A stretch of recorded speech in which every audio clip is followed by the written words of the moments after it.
kuatkan hati. Negeri ini memanggilmu kawan. Belajar bergerak berbagi untuk negeri. Guru penggerak majukan pendidikan. Guru penggerak menghamba pada murid. Kreatif rancang pembelajaran. Waalaikumsalam warahmatullahi wabarakatuh. Anak-anak, sebelum mulai pembelajaran, sebelum melanjutkan ke materi, kita akan buat dulu kesepakatan kelas untuk mewujudkan budaya positif yang ada di sekolah kita. Karena budaya positif itu bisa tercapai apabila ada tata tertib atau kalian sudah bisa menerapkan disiplin berdasarkan motivasi yang ada pada diri kalian sendiri yang disebut dengan motivasi intrinsik gitu ya. Jadi motivasi intrinsik itu adalah motivasi yang timbul dari dalam diri kita sendiri tanpa ada paksaan dari orang lain. Nah, sekarang Ibu harapkan silahkan kalian sekarang menuliskan apa saja yang akan menjadi kesepakatan di kelas ini nanti kalian tulis di sini dan nanti sudah itu kalian tempelkan di depan apa-apa yang telah kalian curahkan di kertas ini baik, nanti Ibu akan bagikan kertasnya.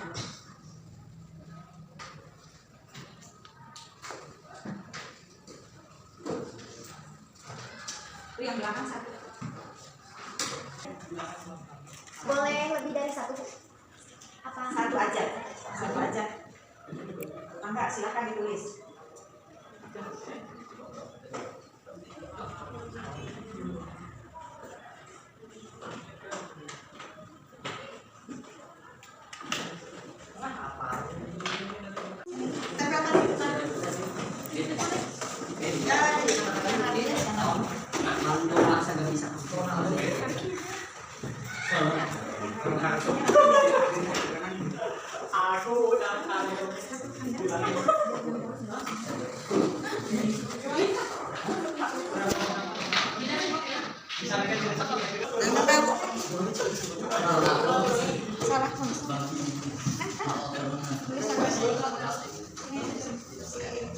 Kesepakatan yang kalian buat yaitu yang pertama diharuskan melaksanakan piket kelas karena mungkin diantara kalian ada yang suka tidak piket. Jadi mulai sekarang yang sudah tertera di sana di jadwal piket, maka silakan tiap pagi piket atau pulang sekolah.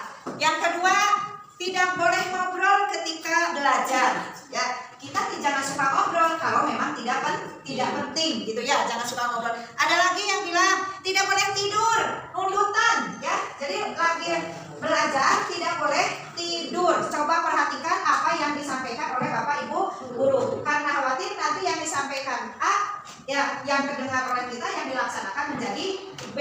Tuh. Kemudian ada lagi, jangan pernah bolos sekolah kalau tidak terlalu penting gitu ada keperluan atau ada apalagi lagi belajar madol istilahnya, itu sangat tidak boleh. Nah itu beberapa kesepakatan dari rekan-rekan kalian, karena sebagiannya ada yang tidak hadir jadi nanti ini kita harus laksanakan setiap hari di dalam kelas, paham? Mungkin itu kesepakatan. Terima kasih. Assalamualaikum warahmatullahi wabarakatuh. Waalaikumsalam warahmatullahi wabarakatuh.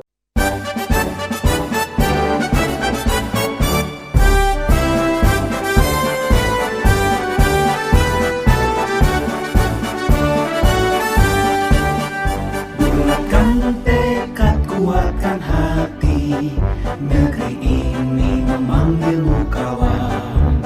Belajar bergerak berbagi untuk negeri. Assalamualaikum warahmatullahi wabarakatuh. Waalaikumsalam. Wa ala umuri dunya wa din. Wassalatu wassalamu ala asrofil anbiya'i wal mursalin wa ala alihi wa sahbihi ajma'in.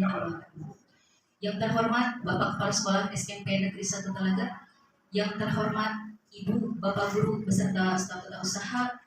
Pertama, marilah kita panjatkan puji beserta syukur kehadirat Allah Subhanahu wa Ta'ala yang telah memberikan beribu-ribu kenikmatan kepada kita semua, sehingga kita semua bisa berkumpul bersama. Beserta salam semoga tetap tercurah limpahkan pada baginda alam, yakni Habibana wa Nabiyana Muhammad sallallahu alaihi wasallam, kepada keluarganya, para sahabatnya, dan tak lupa sampailah kepada kita selaku umatnya. Adapun susunan acara pada kegiatan ini, yang pertama adalah pembukaan, Yang kedua, sambutan dari yang terhormat Bapak Kepala Sekolah SMP Negeri 1 Talaga. Yang ketiga, acara inti, yaitu pemaparan materi sekaligus sesi tanya jawab yang akan disampaikan oleh yang terhormat Ibu Ida Nursanti SAG. Yang keempat, penutup. Efektifkan waktu, marilah kita. Bismillahirrahmanirrahim. Assalamualaikum warahmatullahi wabarakatuh. Puji dan syukur marilah kita panjatkan kepada Allah Subhanahu wa taala. Alhamdulillah pada kesempatan yang bahagia ini kita sudah melaksanakan tugas sebagai pendidik, yaitu melaksanakan tugas mengajar dan mendidik. Mudah-mudahan tugas yang sudah kita laksanakan menjadi amal pahala dan membawa kepada misi pendidikan Indonesia. Kemudian selanjutnya salam dan salam semoga kita terlimpahkan kepada junjungan kita Nabi besar Muhammad SAW. Yang saya hormati Bapak Wakasek Kurikulum atau mewakili, yang saya hormati Ibu calon guru penggerak, yang saya hormati Bapak dan Ibu guru dari semua bidang studi. Yang pertama yang ingin saya sampaikan tidak mengarah kepada bagaimana dan harus bagaimana guru penggerak, tetapi Hormat Ibu Ida Nursanti SAG, CGP Angkatan 7, SMP Negeri 1 Talaga, Kabupaten Majalengka. Kepada beliau disilakan.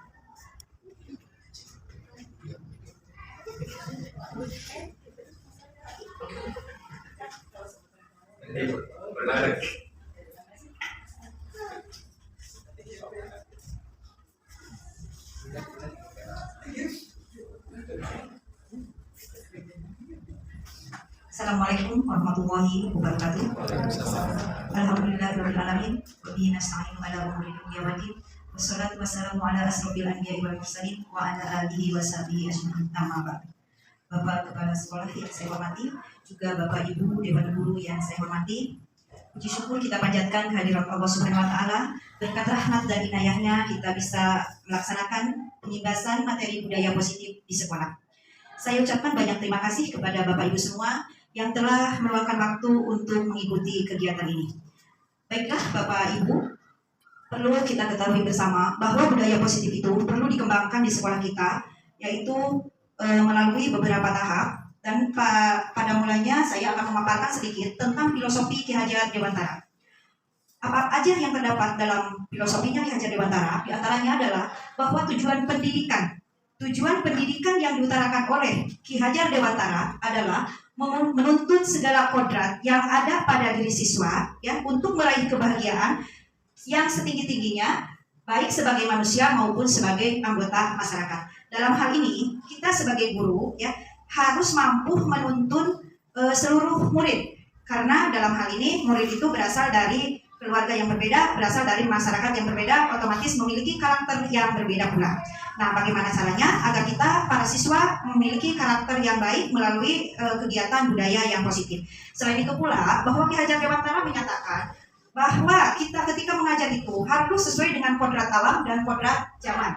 Maksudnya bagaimana? Kodrat alam yang ada pada diri siswa kita itu, yaitu yang berada di talaga misalkan, disesuaikan dengan ranah yang ada di talaga. Kemudian kodrat zamannya, yaitu kita mengikuti perkembangan zaman yang ada. Misalnya sekarang di era digital, yang para siswa misalkan menggunakan HP harus sebijak mungkin dalam penggunaan HP tersebut, apalagi ketika dalam pembelajaran. Selanjutnya bahwa Ki Hajar Dewantara juga berpendapat bahwa seorang guru haruslah menghamba. Ya, itu menurut Ki Hajar Dewantara ya. Yang namanya menghamba tapi bukan berarti kita tuh harus panut-panut kepada murid, bukan seperti itu gitu ya. Tapi kita harus menjadikan murid itu adalah sebagai subjek dalam pembelajaran, dan kita harus bisa menuntun mereka berdasarkan minat bakat yang mereka miliki, sehingga mereka bisa berkembang menjadi mandiri dan menjadi anak yang bertanggung jawab. Juga dari situ bisa terbentuklah salah satu tujuan kurikulum merdeka, yaitu terbentuknya profil pelajar Pancasila. Nah, yang bagaimana yang termasuk profil pelajar Pancasila itu Bapak Ibu ya, diantaranya yaitu yang pertama adalah tetap beriman dan bertakwa kepada Tuhan Yang Maha Esa dan memiliki akhlak yang mulia. Yang kedua, siswa diharapkan mampu bergotong royong. Yang ketiga, berkebinekaan global. Yang keempat, siswa bisa mandiri. Yang kelima, siswa bisa aktif gitu ya. Jadi dengan diberikannya kebebasan itu, siswa menjadi aktif, juga menjadi mandiri, juga bisa bertanggung jawab. Mungkin itu sepintas filosofi Ki Hajar Dewantara. Kita lanjutkan ke salah satu nilai dan peran seorang guru penggerak. Apa sih nilai guru penggerak? Ya, perlu Bapak Ibu ketahui di sini yang saya alami bahwa seorang guru penggerak itu haruslah berpihak kepada murid. Salah satu nilainya tadi, jadi kita harus menjadikan murid itu sebagai subjek dalam pembelajaran. Yang kedua, kita juga harus mandiri. Mandiri di sini, ketika kita akan berinovasi, tidak mungkin kalau kitanya tidak mandiri. Misalkan kita harus mengikuti diklat atau apa ya, karena zaman sekarang jarang ya yang diklat secara langsung, tapi kita secara online itu banyak kalau Bapak Ibu mau dan gratis ya. Selanjutnya adalah reflektif. Reflektif itu jadi kita apa yang kita lakukan, kita harus refleksikan dalam kegiatan sehari-hari. Yang berikutnya kolaboratif, kita berkolaborasi dengan teman-teman guru yang lain. Misalkan saya PAI dengan PAI lagi, atau dengan guru-guru yang lain juga tidak apa-apa. Bahkan jauh lebih bagus jika kita bisa berkolaborasi dengan seluruh mata pelajaran yang ada di SMP. Selanjutnya adalah inovatif. Ya, kita harus mampu berinovasi atau misalkan mengubah materi media pembelajaran. Kalau materi maaf tidak bisa diubah mungkin ya. Nah, tapi harus disesuaikan dengan minat. Dalam kurikulum Merdeka ini kita harus mampu memilih materi yang sesuai dengan minat yang disukai oleh siswa gitu ya. Nah, tapi tidaklah mudah setelah saya coba gitu ya. Tidaklah mudah untuk menyesuaikan materi dengan minat para siswa. Berikutnya ada peran seorang guru penggerak. Apa saja perannya? Pertama adalah sebagai pemimpin pembelajar. Kita menjadi seorang pemimpin pembelajar di dalam kelas. Kemudian yang kedua sebagai coach bagi guru-guru yang lain. Dalam artian kita bisa sharing gitu ya dengan guru-guru yang lain ketika melaksanakan pembelajaran atau dalam penggunaan EPP. Misalkan ini materinya seperti ini, kira-kira media yang cocok apa? Nah, itu kita bisa melakukan dengan coaching ya. Kemudian mendorong kolaborasi, mewujudkan kepemimpinan murid. Selanjutnya menggerakkan komunitas praktisi. Siapa saja yang terlibat dalam komunitas praktisi? Yaitu selain warga sekolah, ada komite sekolah, juga ada warga masyarakat. Di antaranya warga masyarakat itu adalah orang tua. Apalagi kita sebagai wali kelas itu ya harus lebih bisa mempraktekkan dengan menggerakkan komunitas praktisi ini. Bapak Ibu, mungkin selanjutnya adalah visi seorang guru penggerak. Nah, visi itu ya, seperti halnya Bapak Ibu juga sudah ketahui bahwa visi itu adalah sesuatu yang memiliki tujuan yang terukur dan terarah. Sebagaimana visi di sekolah kita, yaitu unggul dalam berprestasi dan berakhlak mulia. Berarti kita mengharapkan visi kita itu anak itu berunggul dalam prestasinya dan tetap memiliki akhlak yang mulia. Tidaklah mudah Bapak Ibu dalam membuat sebuah visi, tetapi melalui pendekatan atau tahapan-tahapan yang dilakukan. Tahapannya itu adalah melalui pendekatan empirik apresiatif dan tahapan baca pendekatannya. B-nya itu apa? Buat pertanyaan.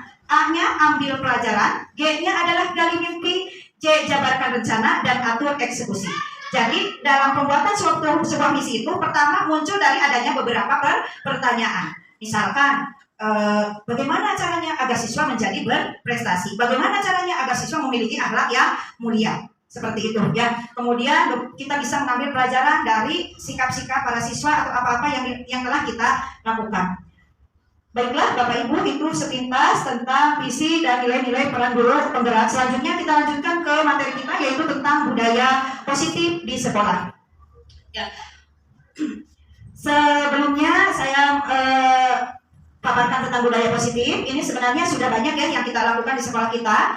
Bahwa budaya positif itu budaya yang dapat menciptakan rasa aman, nyaman bagi para murid dan menjadikan murid menjadi berpikir mandiri dan bertanggung jawab, gitu ya. Jadi muridnya bisa mandiri dan bertanggung jawab. Salah satu yang telah kita lakukan, misalkan dengan adanya budaya 5S itu ya. Seringkali 5S, senyum, sapa, salam, sopan, dan santun. Tapi mungkin di kita ya ke depan masih perlu peningkatan gitu ya, karena sebaiknya apabila siswa datang itu, kita itu harus sudah ada di gerbang sekolah dan menyambut mereka. Kenapa? Karena sekolah itu merupakan rumah kedua bagi mereka. Jadi ketika mereka datang, kita sambut dengan ramah, dengan senyuman, mungkin mereka akan lebih tenang, lebih nyaman ya ketika datang ke sekolah gitu. Selain itu juga budaya yang sering kita lakukan adanya sholat zuhur berjamaah, adanya sholat duha, kemudian adanya Jumat berkah beribadah. Kenapa saya katakan Jumat berkah beribadah? Karena selain kita mendapatkan berkahan dari ilmu, juga kita bisa melaksanakan ibadah. Salah satu yang kita laksanakan adalah melaksanakan membaca surat Yasin secara bersama. Dan diharapkan ke depan, selain para siswa juga untuk membiasakan budaya positif ini, Bapak Ibu juga diharapkan bisa mengikuti kegiatan tersebut. Jadi anak tidak lagi ada kata Bapak Ibunya juga enggak gitu ya. Nah, jadi diharapkan seperti itu untuk memunculkan budaya positif itu salah satunya adalah ada figur kita sebagai seorang guru gitu ya. Nah, berikutnya dari budaya positif ini ada beberapa yang harus kita lalui. Pertama adanya perubahan paradigma stimulus dan respon, konsep disiplin positif, keyakinan kelas, pemenuhan 5 kebutuhan dasar manusia, kemudian 5 posisi kontrol dan segitiga restitusi. Ya, baiklah, perubahan paradigma stimulus dan respon ini bisa kita lihat di sini. Ya. Yaitu dengan membangun budaya positif di sekolah seperti tadi sudah saya katakan, yang misalkan dengan senyum, sapa, dan salam itu bisa meningkatkan rasa aman, nyaman bagi para siswa, sehingga dengan seperti itu bisa menjadikan siswa yang mandiri dan bertanggung jawab. Untuk berikutnya yaitu dengan adanya konsep disiplin. Nah, disiplin ini merupakan kata yang sering kita dengar dan mungkin agak sulit untuk dilakukan bagi para siswa. Atau lebih tepatnya kalau di sekolah itu dengan adanya tata tertib sekolah gitu ya. Nah, di sini dengan beberapa tata tertib itu bisa terlaksana jika ya ada motivasi dari diri siswa itu sendiri. Nah, siapa yang harus memotivasi? Ya kita. Tugas kita sebagai seorang guru. Kita harus mampu memotivasi mereka bagaimana caranya agar bisa menegakkan disiplin. Disiplin itu bisa berjalan apabila pertama siswa itu merasa, oh takut saya karena misalkan takut dihukum. Bisa saja itu menjadikan salah satu motivasi. Yang kedua, ya untuk mendapatkan penghargaan. Misalkan, saya mah ingin dipuji sama ibu wali kelas gitu. Nah, itu juga sama bisa menimbulkan motivasi. Kemudian karena ingin dihargai. Seringkali dibully, kamu kok datangnya terlambat gitu ya. Jadi diolok-olokkan sama teman. Jadi untuk meningkatkan harga diri juga sama gitu ya. Jadi salah satu tegaknya disiplin atau tata tertib di sekolah gitu ya. Nah, untuk berikutnya yaitu pembuatan keyakinan kelas atau kesepakatan kelas. Nah, ini dalam pembuatan keyakinan kelas atau kesepakatan kelas yang bersifat abstrak ini bisa Bapak Ibu wali kelas lakukan sesuai dengan kondisi kelasnya masing-masing, karena tidak mungkin sama antara kelas 7A sampai dengan kelas 9I, pasti semuanya berbeda. Jadi untuk menegakkan disiplin itu salah satunya dengan pembuatan keyakinan kelas atau kesepakatan kelas. Di sini misalkan di sini kita tekankan pada siswa, mari kita misalkan budayakan di sini dengan rasa saya malu jika misalkan. Nah, ini ada beberapa ya. Saya malu jika datang terlambat. Nah, misalkan jika datang terlambat mereka akan merasa malu sendiri. Kenapa? Karena dia yang buat gitu ya. Nah, kita tidak akan bisa menjatuhkan hukuman dan lain sebagainya. Mungkin dia juga akan sadar sendiri. Saya malu jika tidak mengerjakan tugas. Karena seperti kemarin-kemarin kan masih banyak siswa ya yang tidak mengerjakan tugas gitu ya, apalagi waktu pembelajaran online ya, banyak sekali. Sekarang aja yang sudah tetap muka masih tetap saja. Kemudian selain itu ya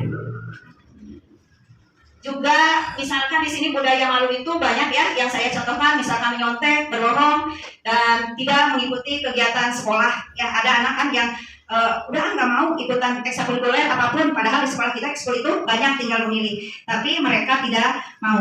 Nah, untuk berikutnya yaitu adanya 5 kebutuhan dasar. Ya, pemenuhan 5 dasar kebutuhan manusia. Apa sih yang dibutuhkan oleh seorang manusia itu? Ya, khususnya oleh para siswa. Ya, jadi kita harus perhatikan apa-apa saja yang menjadi kebutuhan mereka. Yang pertama, yaitu mereka itu kebutuhan untuk bertahan hidup. Otomatis kalau bertahan hidup berarti butuh makan, ya. Pokoknya yang berkaitan dengan sandang pangan, gitu ya. Itu kebutuhan untuk hidup. Yang kedua, cinta dan kasih sayang. Kenapa butuh cinta dan kasih sayang, gitu ya? Karena di sini anak-anak cari perhatian. Ya, setelah melakukan suatu kesalahan diulang.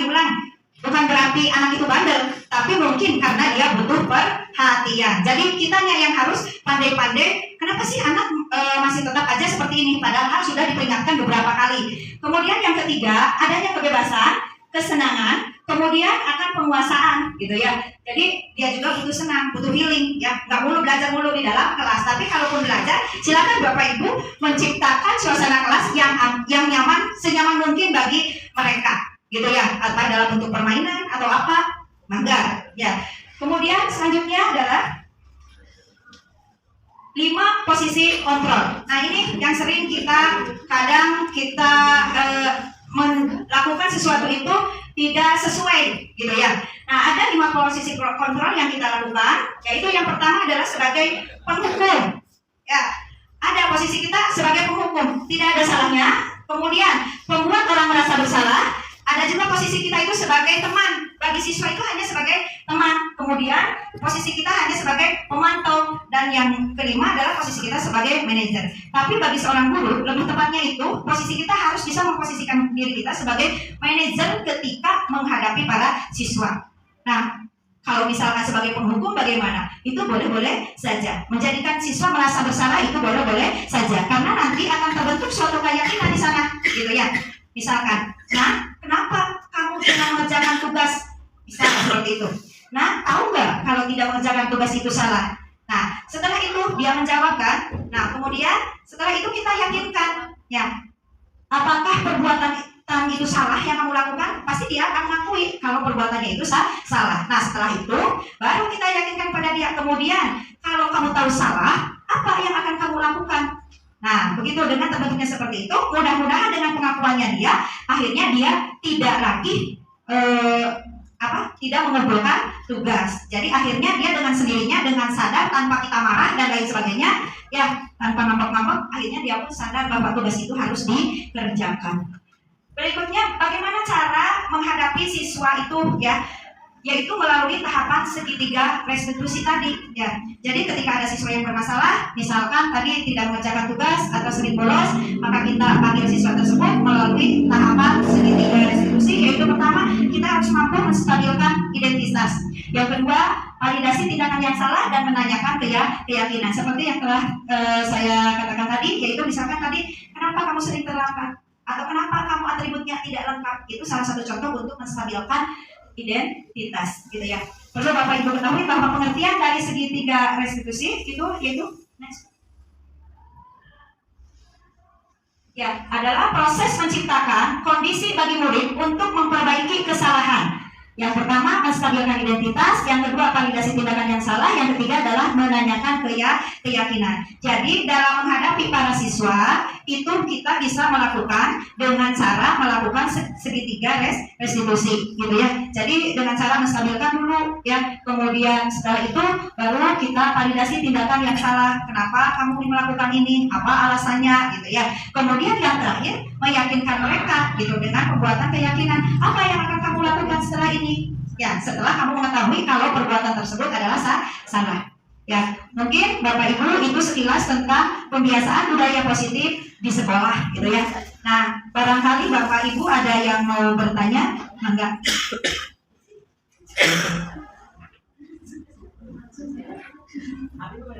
Ya, silakan Bu Dian. Bagaimana cara memberikan punishment atau hukuman kepada siswa-siswi yang melanggar aturan sekolah? Ya. Seperti apa? Ya. Contohnya seperti apa? Ya, bagaimana punishment yang diberikan pada siswa yang melanggar tata tertib atau peraturan-peraturan yang ada di sekolah. Nah, ini karena di sekolah kita masih ada dan ke depan kita perlu perbaikan khususnya oleh diri kita sendiri kepada siswa, bagaimana menuntun mereka agar mereka bisa menjadi siswa yang lebih baik dan memiliki karakter yang baik ya, sebagai harapan kita. Pertama tadi yaitu melalui tahapan segitiga restitusi itu sendiri ya Bu ya. Jadi kita harus bisa menstabilkan keadaan siswa. Jangan lantas marah-marah ya ketika ada anak yang melanggar. Walaupun terkadang ya manusiawi, kita itu manusiawi, ada rasa marah, kesal, apalagi kalau melakukannya sudah berulang-ulang. Ya, tapi dalam hal ini kita harus berusaha menstabilkan dulu situasinya. Kemudian yang kedua adalah validasi tindakan yang salah. Tindakan kesalahannya itu apa? Sebelum kita berikan hukuman kepada mereka. Kemudian meyakinkan mereka kalau perbuatan itu salah. Nah, jauh lebih baik selain melalui tahapan segitiga restitusi, juga kita membuat keyakinan kelas. Jadi yang diharapkan ke depan bisa setiap kelas membuat keyakinan kelas atau kesepakatan kelas supaya tidak lagi terjadi pelanggaran-pelanggaran di antara siswa kita. Mungkin itu Bu Dia. Ada lagi? Sudah? Kalau sudah cukup, terima kasih Pak Ade ya. Nah mungkin hanya itu yang bisa saya sampaikan. Mohon maaf kurang dan lebihnya. Saya akhiri billahi taufiq wal hidayah. Wassalamualaikum warahmatullahi wabarakatuh. Pada Ibu Ida Nursanti SAG yang telah memaparkan materinya, semoga bermanfaat untuk kita semua. Tiba di penghujung acara yaitu penutup, terima kasih kepada Bapak dan Ibu yang telah hadir dan ikut berpartisipasi dalam kegiatan ini. Mohon maaf bila masih banyak kekurangan. Wabillahi taufiq wal hidayah. Wassalamualaikum warahmatullahi wabarakatuh. Waalaikumsalam warahmatullahi wabarakatuh. Marilah kita tutup acara ini dengan bacaan. Alhamdulillah. Assalamualaikum warahmatullahi wabarakatuh. Perkenalkan, nama saya Teti Faridawati SPDI. Nama saya Teti Faridawati SPDI. Pada kesempatan ini saya akan memberikan testimoni Talaga mengenai keyakinan kelas ini dalam budaya memberikan testimoni keyakinan kelas, keyakinan sangat penting sekali dalam sebelum belajar mengajar positif. Tujuannya agar tercipta kenyamanan peserta didik. Kelas melalui penerapan budaya positif dengan membuat keyakinan kelas dapat membantu proses mengajar pembentukan karakter peserta didik. Tujuannya peserta didik dapat mempunyai kesadaran yang kuat dalam kedisiplinan dan kebiasaan positif. Melalui setelah mengikuti sosialisasi budaya positif membuat oleh Ibu Ida Nursanti SAG, CGP Angkatan 7 di SMPN Negeri 1 Talaga dapat menumbuhkan kesadaran perilaku positif sehingga peserta didik merasa nyaman tanpa adanya yang kuat. Saya berharap kedisiplinan dan kebiasaan dengan lancar di lingkungan SMPN Negeri 1 Talaga. Sosialisasi budaya positif oleh Ibu Ida Nursanti SAG, CGP Angkatan 7 di SMPN Negeri 1 Talaga dapat menumbuhkan kesadaran perilaku positif dalam budaya peserta didik merasa nyaman tanpa adanya ketakutan. Sangat penting sekali. Saya berharap sebelum belajar mengajar perilaku budaya positif berjalan dengan lancar kenyamanan di lingkungan SMPN Negeri 1 Talaga dengan membuat keyakinan kelas dapat membantu proses. Bismillahirrahmanirrahim. Assalamualaikum warahmatullahi wabarakatuh. Halo teman-teman semuanya, perkenalkan nama saya Khaila Tiara Putri, perwakilan dari kelas 9I. Perasaan saya setelah mengikuti dan membuat keyakinan kelas adalah keyakinan kelas dibuat dengan sesuai keinginan siswa tanpa ada paksaan, bertujuan menerapkan mindset positif kepada siswa walaupun setiap siswa memiliki kepribadian masing-masing. Tapi dengan adanya keyakinan kelas akan menjadi landasan perilaku positif pada siswa. Demikian yang dapat saya paparkan. Billahi taufiq wal hidayah. Wassalamualaikum warahmatullahi wabarakatuh.